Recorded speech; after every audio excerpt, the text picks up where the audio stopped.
Hello friends, मेरा नाम है शशांक सिंह और आप देख रहे हैं मेरा यूट्यूब चैनल। तो आज का जो टॉपिक है, आज का टॉपिक क्या है वो मैं बाद में बताऊंगा। पहले मैं बताना चाहूंगा यहाँ से फिर एक और नई सीरीज स्टार्ट करने जा रहा हूँ मैं अपनी करंट अफेयर्स की। तो यूपीएससी एग्जाम में जैसे आप लोगों को पता होगा कि करंट अफेयर्स का एक बहुत बड़ा रोल होता है।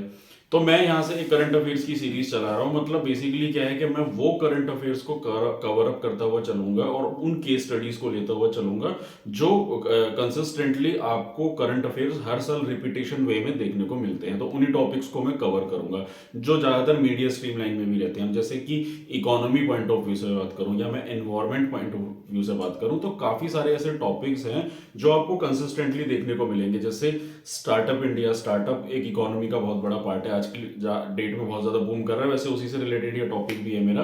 उसके अलावा बात करूं तो जैसे आयुष्मान स्कीम हो गई या और बायोटेक्निकल कोई स्कीम हो गई या गवर्नमेंट ऑफ इंडिया का कोई पार्लियामेंट्री स्टैंडिंग कमेटी ने कोई बिल पास करा हो, तो उस तरीके की वो सारी चीज़ें जो टॉपिक कॉमन रहते हैं यूपीएससी में, जो कंसिस्टेंटली 4-5 साल तक बार बार रिपीटेशन में आपको देखने को मिलेंगे, उन टॉपिक्स को मैं इस सीरीज में कवर अप करता हुआ चलूंगा। तो चलिए शुरुआत करते हैं। तो आज का जो टॉपिक है वो मैंने इकोनॉमी का टॉपिक लिया है। तो बेसिकली जो टॉपिक है हमारा वो है हमारा gig economy and gig workers. ये गिग जो वर्ड है ना, क्या होता है अभी बताऊंगा आपको थोड़ी देर में। इकोनॉमी का मैं टॉपिक से स्टार्ट करिए मैंने बेसिकली। तो हमारी इकोनॉमी में अभी करंटली क्या चल रहा है, हमारे देश की सबसे बड़ी समस्या क्या है, वो है एम्प्लॉयमेंट। एम्प्लॉयमेंट जो हर इंसान को नहीं मिल रहा है, चाहे वो पढ़ा लिखा हो चाहे वो अनपढ़ इंसान हो, यानी कि कोई इलिटरेट या लिटरेट कोई भी हो, आज की डेट में रोजगार मिलना अपने आप में एक बहुत बड़ा चैलेंज है। लेकिन मैं कहूं कि ये पूरी तरीके से अब ये बात सही नहीं है अपने आप में। अगर आप आज की डेट में सक्षम है, थोड़े नॉलेजेबल है, क्योंकि जो टेक्नोलॉजिकल एडवांसमेंट जो हमारी सोसाइटी में देखने को मिला है, जो एक ट्रांसफॉर्मेशन देखने को मिला है करीब, अगर आप मैं बात करूं 2016 और 17 के बाद से, जब से यूट्यूब चैनल्स भी प्रमोट हुए, काफ़ी ज़्यादा टेक्नोलॉजीज भी देखने को मिली। हर इंसान के पास आज की डेट में एंड्रॉयड फ़ोन है जिसमें इंटरनेट चलता है, जियो धन धनाधन।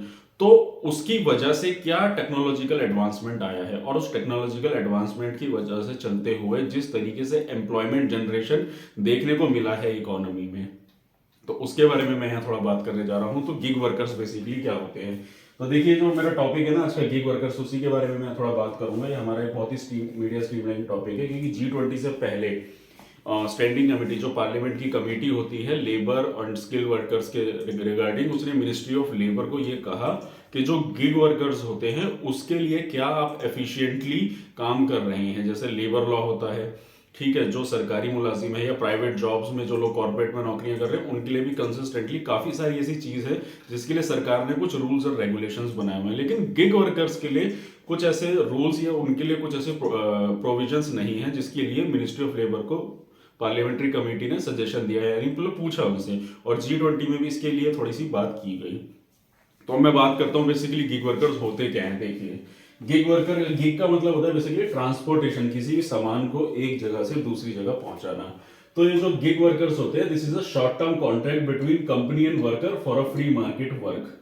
अब इस डेफिनेशन को ना बता के अगर मैं सिंपल और आसान भाषा में इसके एग्जांपल्स को रीड कर दूं, Swiggy, Zomato, Porter, we fast, Ola, Uber etcetera, तो आप लोग कनेक्ट कर चुके होंगे अब तक कि गिग वर्कर्स होते क्या हैं। तो गिग वर्कर्स यही होते हैं जो स्विगी जोमेटो पे हम लोगों को खाना डिलीवर करते हैं, ओला उबर के जो ड्राइवर्स होते हैं, या फिर वी फास्ट पोर्टर, यानी कि जो छोटे छोटे पार्सल्स की डिलीवरीज प्रोवाइड कराते हैं, इन्हीं को हम लोग गिग वर्कर्स बोलते हैं। और इसी पूरे सेटअप को हम लोग गिग इकोनॉमी कहते हैं।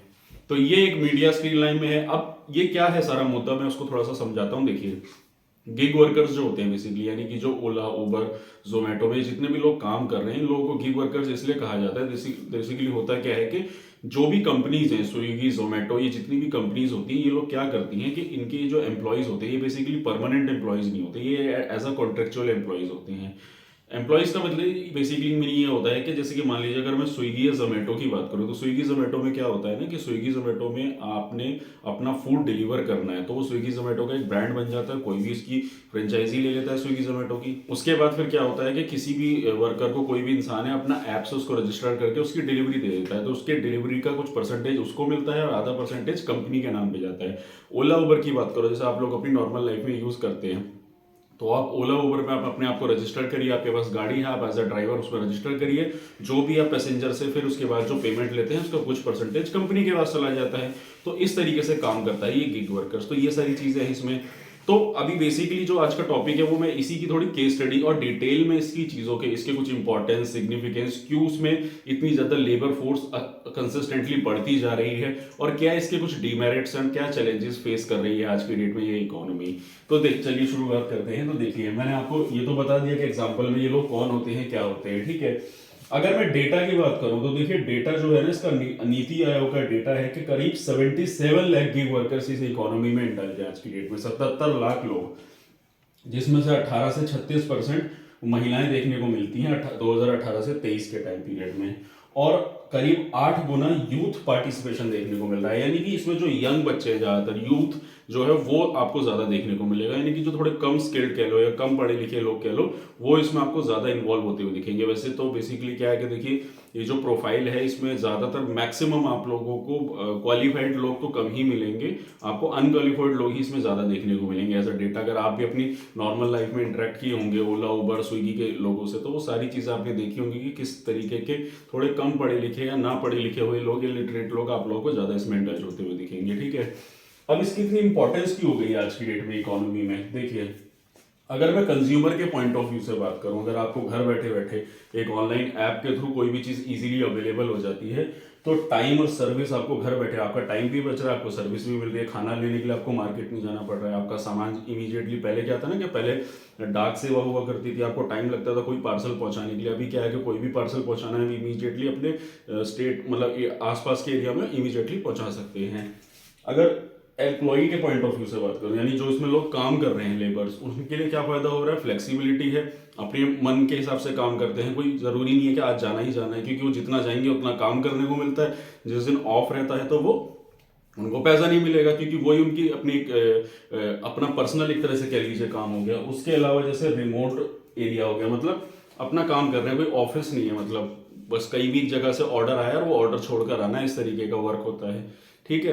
अगर कंपनी के पॉइंट ऑफ व्यू से बात करूं तो कंपनी को इसमें बहुत ज्यादा फायदा हो रहा है, क्योंकि बिकॉज ऑफ लो लेबर, मतलब लेबर चार्जेस जो है, यानी कि जो पे करना पड़ रहा है एज अ सैलरी नहीं पे करना पड़ रहा, उस प्रोडक्ट का उसी में से कॉस्ट निकल रहा है। अगर मान लीजिए उस प्रोडक्ट का दाम 200 रुपये है या उसकी कॉस्ट 150 रुपये आ रही है, तो उस 150 रुपये में से 25 रुपये कंपनी का प्रॉफिट हो जाता है और 25 रुपये कमीशन चला जाता है एम्प्लॉय का। तो इस तरीके से कॉस्ट निकाल ली जाती है उस प्रोडक्ट की, से उस प्रोडक्ट में ही उसकी कॉस्ट ऐड करके उसको पे कर दिया जाता है।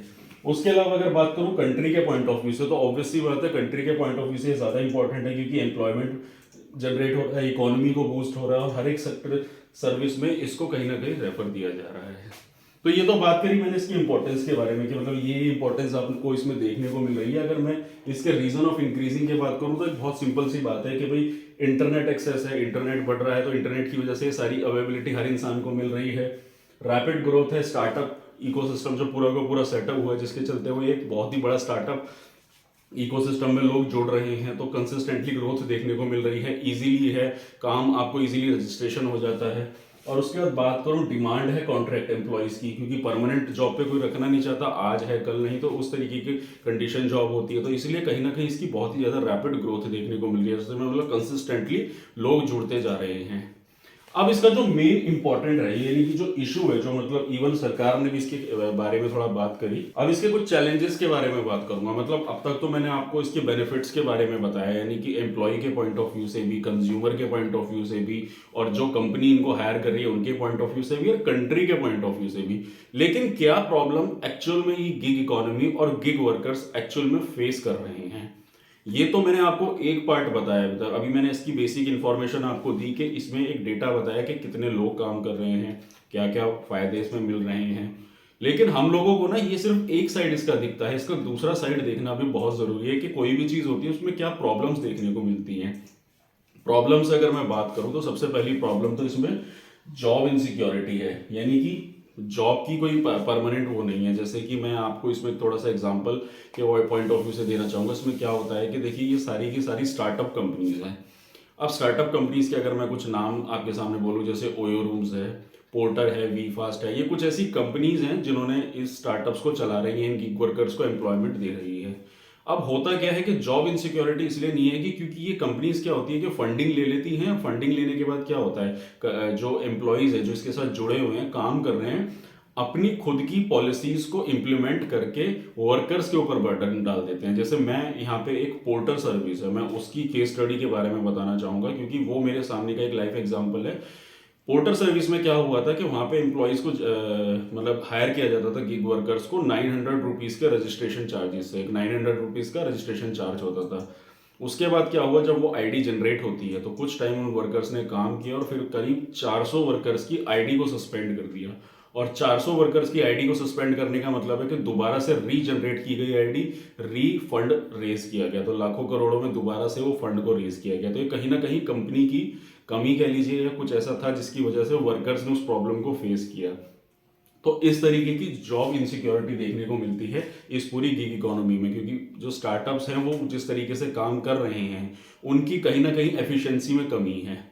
दूसरा बात करूं तो मैं बात करूंगा इनकम इंस्टेबिलिटी। इनकम इंस्टेबिलिटी इसलिए है क्योंकि काम क्या है, मार्केट में एक डिपेंडेंसी है। क्योंकि इसके अंदर मैंने एक नाम और नहीं लिया, जैसे एक आता है हमारा अर्बन क्लैप और अर्बन प्रो, वो भी गिग इकोनॉमी में ही आते हैं। अब इसमें क्या होता है ना कि कहीं ना कहीं एक इनकम की इंस्टेबिलिटी है। मतलब जैसे आज काम है तो कल नहीं है, तो मतलब डिमांड एंड सप्लाई वाली बात है। इमीडिएट डिमांड जनरेट हो रही है सर्विस के लिए, तो जब इमीडिएट मार्केट में डिमांड जनरेट हो रही है सर्विस के लिए तो इमीडिएट अवेलेबिलिटी तो है, लेकिन कभी कभार क्या होता है डिमांड गिर जाती है। जैसे फेस्टिवल्स हो गए तो लोग डिमांड नहीं करेंगे, काम बंद हो जाता है, कोई गैजेटेड छुट्टी हो जाती है। जैसे अभी G20 था तो 3 दिन काम बंद रहा था, तो ये गिग इकोनॉमी पे 3 दिन का बहुत ज़्यादा इम्पैक्ट देखने को मिला था न्यू दिल्ली NCR में।